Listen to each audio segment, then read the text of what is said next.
சரி, ஆக்சுவலாக நம்ம வந்து சிக்கிள் செல் அனிமியா பற்றி ஸ்கூல்லேயே படிச்சிருப்போம். ஸோ இந்த ஆர்டிகல் கரண்ட் அஃபேர்ஸ் லிங்க் வந்திருக்கு. பட் எப்படி இருந்தாலும் ஆல்மோஸ்ட் 80% நமக்கு தெரிஞ்ச பாயிண்ட் தான். நிறைய பேருக்கு வந்து இது ரிவிஷன் மாதிரி தான் இருக்கும். ஸ்கூலில் படிச்சதுனால ஸ்டார்ட் பண்ணலாம். நம்ம உயிர் வாழ்றதுக்கு எது அவசியம்? ஆக்சிஜன் தேவையா? ஸோ உடம்பு முழுக்க எல்லா பாடி பார்ட்ஸ்க்கும் ஆக்சிஜன் போய் ஆகணும். ஸோ அந்த சப்ளை பண்ணுற வேலையை யார் பண்ணுறா? பிளட்ல இருக்கிற ஆர்பிசி பண்ணுதா? நல்லா யோசிங்களேன். நம்ம ஹியூமன் பாடிக்குள்ள இருக்கிற வெசல்ஸ் இருக்கும்ல, எவ்வளோ மைன்யூட்டாக இருக்கும், சிலது பெருசாகவும் இருக்கும், டெலிகேட்டாகவும் இருக்கும். எல்லா பிளட் வெசல்ஸ்குள்ளேயும் உள்ள பூந்து ஆக்சிஜனை கொண்டு போகணும்னா இந்த ஆர்பிசி இருக்குல்ல, அதோட ஷேப் முக்கியம்ல. அதோட ஷேப் வந்து ரொம்ப ஸ்மூத்தாக ஈஸியாக ரோல் பண்ணுற மாதிரி இருந்தால் ஈஸியாக இருக்கும்ல. ஸோ மோஸ்ட்லி ஆர்பிசியோட ஷேப் உங்களுக்கு தெரியும், டிஸ்க் ஷேப்னு தான் சொல்லுவாங்க. அதாவது ரவுண்டாக இருக்கும். ஈஸியாக ஒன்றா ரோல் ஆகிட்டு போயிட்டே இருக்கும். இமேஜின் பண்ண முடியல?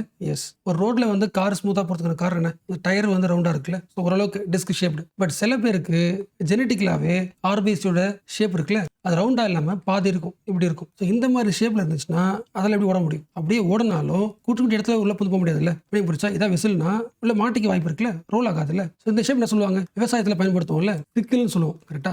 எஸ். சிக்கிள் ஷேப்பில் இருக்கிற ஆர்பிசி, சிக்கிள் ஷேப்பில் இருக்கிற ஒரு செல். அப்போ அந்த செல் வந்து உடம்பு முழுக்க ஆக்சிஜன் கொண்டு போக முடியாது. அண்ட் நீங்களே உங்கள் லைஃப்பில் எக்ஸ்பீரியன்ஸ் பண்ணியிருப்பீங்க. உங்களோட கையிலேயோ இல்லை ஏதோ ஒரு இடத்துல வந்து உங்களோட பிளட் வந்து ஃப்ளோ ஆகலைன்னா அந்த பெயின்ஃபுல்லாக இருக்கும்ல. ஸோ அந்த பெயின்ஃபுல் எக்ஸ்பீரியன்ஸ் உங்களுக்கு இருக்கும். ஸோ ஆக்சிஜன் வந்து சரியாக டெலிவரி ஆகாதனால அடிக்கடி என்ன வரும்? பிளாக்கேஜ் வரும். அண்ட் எல்லா ஆர்கன்ஸ்க்குமே முக்கியமான ஃபுட்டே ஆக்சிஜன் தான். அப்போ எந்த ஆர்கன்ஸ்க்குமே சரியா என்ன போலன்னு அர்த்தம்? ஃபுட்டு போல அர்த்தமா? அதான் ஆக்சிஜன். எஸ். ஃபுட்டே போல, நியூட்ரிஷனே போலனா அந்த ஆர்கன்ஸ் என்ன ஆகிடும்? டேமேஜ் ஆகிடுமா? ஸோ லிவர்ல இருந்து, ஸ்பிளீன்ல இருந்து, ஹார்ட்ல இருந்து எல்லாத்துக்குமே ஆக்சிஜன் தேவை. ஆக்சிஜன் சப்ளை கட் ஆகுது. ஸோ டேமேஜ் ஆகிடும். ஸோ ஹார்ட்டே டேமேஜ் ஆயிடுச்சுன்னா லைஃப் ஆக முடியாதுல்ல. ஸோ இவங்களோட லாங்குவிட்டி ரொம்ப கம்மியாக இருக்கும். 40 இயர்ஸ்லேயே இறந்துருவாங்க.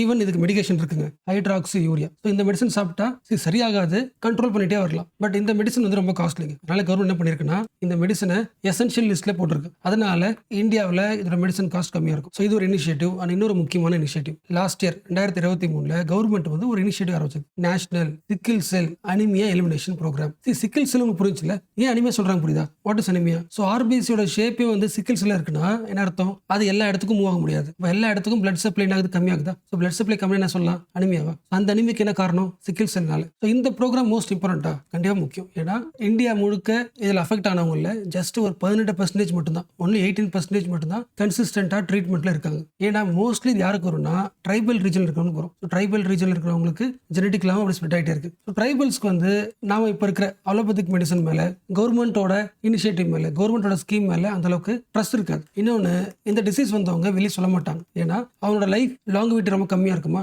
அப்போ தன்னை வந்து ஒருத்தவங்க வீக் நினைச்சுப்பாங்க. இவங்க உடம்புல ஓடுற பிளட் வந்து தப்பான பிளட், வீக்கான பிளட், ஜீன் சரி கிடையாது அப்படின்னு நிறைய பேர் சொல்லுவாங்கல்ல, ஸ்டிக்மா வரும்ல. அந்த ஸ்டிக்மாக்காகவே வெளியே சொல்ல மாட்டாங்க. பிளஸ் வேக்சினேஷன் ப்ரோக்ராமும் அந்த அளவுக்கு இதுல சக்சஸ் ஆகல. ஆல்மோஸ்ட் எல்லா முக்கியமான பாயிண்ட் பார்த்தாச்சுங்க. இப்போ நீங்க அப்படியே ரீட் பண்ணலாம், ரொம்ப சிம்பிள் தான் கொடுத்துருக்காங்க. ஃபர்ஸ்ட் பேரை பாருங்களேன். Last year prime minister Modi launched a national level sickle cell anaemia elimination mission to eliminate the sickle cell disease as a public health problem 2047. And இந்த டிசீஸ் வந்து மோடிக்கு கொஞ்சம் பர்சனல். என்னன்னா இந்த டிசீஸ்னால அதிகமாக பாதிக்கப்பட்ட ஒரு ஸ்டேட் வந்து குஜராத்தும் ஒரு லிஸ்ட்ல வரும். With over a million people affected with sickle cell disease, India bears the world's second largest burden of this condition. So second level இருக்கு அதிக population affected by sickle cell disease India. Mostly எங்க வருது இந்தியாவில்? It is mostly concentrated in the tribal belt running across the Odisha, Jharkhand, Chhattisgarh, Madhya Pradesh, Maharashtra. இந்த disease காரணம் என்ன? It is genetically abnormality.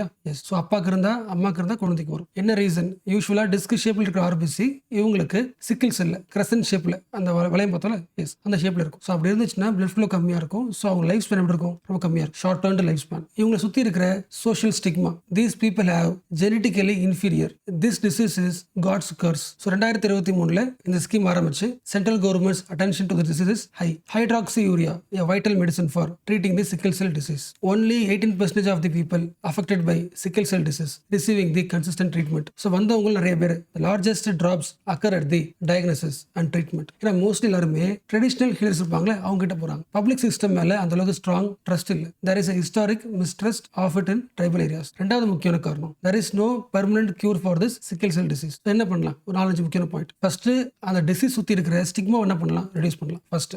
Second point, முடிஞ்ச அளவுக்கு குழந்தை பிறந்த உடனே அந்த குழந்தைக்கு இருக்கான்னு சொல்லிட்டு ஸ்கிரீனிங் என்ன பண்ணுங்க, அப்பயே ஸ்டார்ட் பண்ணிட்டு அப்பவே டயக்னோஸ் என்ன பண்றது, ஸ்டார்ட் பண்றது. எவ்வளவு சீக்கிரமா ஸ்டார்ட் பண்றோமோ அந்த அளவுக்கு லோ காஸ்டா இருக்கும். மூணாவது, அந்த பேஷண்ட்டுக்கு அந்த மெடிசன் கிடைக்கிற அளவுக்கு சப்போர்ட் பண்ணுங்க கன்சிஸ்டன்டா. நான் இப்ப இப்போ கூட ட்ரக் என்ன ஆயிடுச்சு, காலி ஆயிடுச்சுன்னு நியூஸ் வந்துச்சு. ஸோ ட்ரக்ஸ் வந்து பேஷண்ட்டுக்கு அடிக்கடி கிடைக்கிற மாதிரி, அவங்க க்ளோஸ் சர்க்கிள்லேயே கிடைக்கிற மாதிரி பார்த்துங்க. முடிஞ்ச அளவுக்கு இந்த டிசீஸில் இருக்கிறவங்களுக்கு அப்ரூவ்டு வேக்சின் போகிறதுக்கு ட்ரை பண்ணுங்க. Patients receive approved vaccine will be crucial. Mostly ட்ரைபல்ஸ்க்கு வரதுனால ட்ரைபல் ஏரியாவை ஃபோக்கஸ் பண்ணுங்க.